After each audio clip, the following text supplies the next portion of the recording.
কোনো ব্যক্তি আপনার ক্ষতি করার চেষ্টা করছে, আপনাকে হয়রানি করার চেষ্টা করছে, শারীরিক মানসিকভাবে নির্যাতন করার চেষ্টা করছে, আছে এরকম দুষ্ট প্রবৃত্তি মানুষ, এরকম যদি মনে হয় তো আপনি একটি দোয়া সবসময় পড়বেন। নবী করিম সাল্লাল্লাহু আলাইহি ওয়াসাল্লাম কোনো ব্যক্তি তার ক্ষতি করতে পারে এরকম আশঙ্কা বোধ করলে তার ক্ষতি থেকে বাঁচার জন্য এই দোয়া পড়তেন। দোয়াটা হলো আল্লাহুম্মা ইন্না নাজআলুকা ফি নুহুরিহিম ওয়া নাউযু বিকা মিন শুরুরিহিম। আল্লাহুম্মা ইন্না নাজআলুকা ফি নুহুরিহিম ওয়া নাউযু বিকা মিন শুরুরিহিম।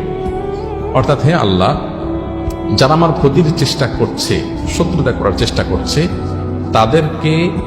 তাদেরকে উপযুক্ত শাস্তি দিয়ে দমন করার জন্য, তাদেরকে শেষ করার জন্য আমি আপনার কাছে দায়িত্ব অর্পণ করলাম। আপনি মেহেরবানি করে আমার হয়ে আপনি তাদেরকে উপযুক্ত শাস্তি দিন, তাদের থামিয়ে দিন, তাদেরকে দমন করুন, তাদের শেষ করুন।